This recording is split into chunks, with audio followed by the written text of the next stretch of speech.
কোরআন শব্দে শব্দে কিভাবে রিডিং পড়বেন এবং গুণনাগুলির নাম কি বা কোথায় কয় আলিফ টেনে পড়তে হবে, কোথায় থামতে হবে বা কোথায় মিলিয়ে পড়তে হবে, এই বিষয়গুলিকে অনেক সহজেই শিখে নিতে পারবেন। আউযু বিল্লাহি মিনাশ শাইতানির রাজিম। বিসমিল্লাহির রহমানির রহিম। কুল্লু কুল্লু নাফসিং, এখানে ইকফা গুণা বাংলা অনস্কার মতো নাফসিং। জাইকাতুল, মোটা চিহ্ন মাদ্দে লাজিম 4 আলিফ টেনে পড়বেন। জাইকাতুল মাউত, এখানে তো আছে, তো জায়গা থামা ভালো, তার জন্য শেষ অক্ষর সাকিন দিয়ে মাউত বলে থেমে যাবেন।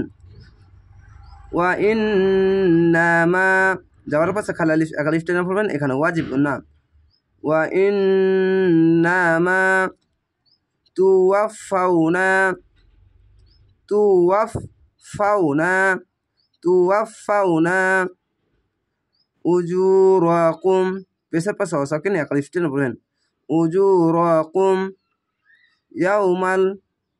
ইয়াউমাল কিয়ামাহ, এখানে তো আছে, থামতে হবে, তার জন্য শেষ করে সাকিন দিয়ে দেবেন। এখানে দেখেন অবশ্যই একটি বিষয় খেয়াল রাখবেন, এখানে গোলতা আছে, গোলতায়ের জায়গায় যদি থামতে হয়, যেরকম থামার চিহ্ন আছে, থামতে গেলে এটি এর উপরে সাকিন দিয়ে, জের আছে মনে মনে একটি সাকিন দিবেন, জেরটি বাদ দিয়ে দিয়ে পরিবর্তন করতে হবে, হা পড়তে হবে। গোলতায়ের জায়গায় থামতে গেলে হা হয়ে যায়, এরকম হবে মাহ কিয়ামাহ। কিয়ামাতি আছে, তো থামতে গেলে কিয়ামাহ, খাড়া যাওয়ার 1 আলিফ টেনে পড়বেন। এখানে দেখেন গোলতা নাই, তার জন্য তাই পড়তে হলো, এখানে গোলতা আছে, থামতে গেলে হা হয়ে যাবে। ফামাং, এখানে ইকফা গুণা বাংলা অনস্কার মতো ফামাং জুহজিহা, জুহজিহা, অবশ্যই স্পষ্টভাবে পড়বেন, থেমে থেমে। ফামাং জুহজিহা আনিন নারি, যাওয়ার পাশে খালি আলিফ 1 আলিফ টেনে পড়বেন, এখানে ওয়াজিব গুণা, আইনটিকে মোটা করে পড়বেন, গলা চিপে পড়বেন। আনিন নারি ওয়া উদ, এখানে দাল আছে, উদ কলকলা হবে। ওয়া উদ খিলাল খিলাল ওয়া উদ খিলাল জান্নাতা, এখানে ওয়াজিব গুণা, জান্নাতা ফাকাদ, এখানে কলকলা, কলকলাটি ধাক্কা মেরে নিচে সাউন্ড আসবে, ফাকাদ ফাজ, এভাবে।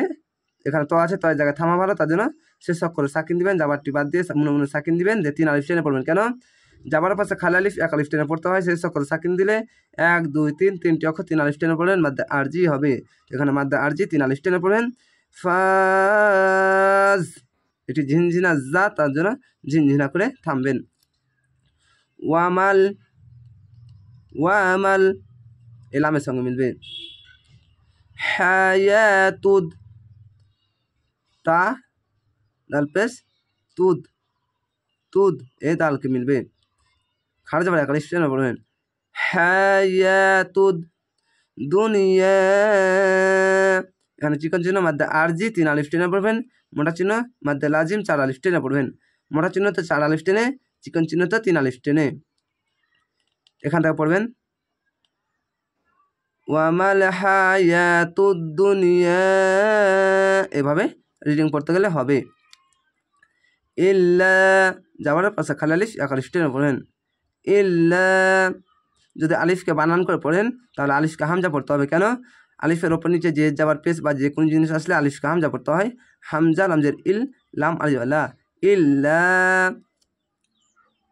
মাতাউল, যাওয়ার পাশে খালি আলিফ 1 আলিফ টেনে পড়বেন।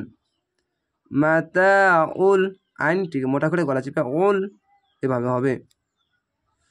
গুরুর, এখানে গুরুরি রি আছে, এখানে আয়াত আছে, থামতে হবে, তার জন্য শেষ অক্ষর সাকিন দিয়ে 3 আলিফ টেনে পড়বেন। কেন পেশের পাশে অসাকিন 1 আলিফ টেনে পড়তে হয়, শেষ অক্ষরে সাকিন দিলে 1 2 3 3টি অক্ষর 3 আলিফ টেনে পড়বেন, মাধ্যে আরজি হবে। এরকমভাবে গুরুর,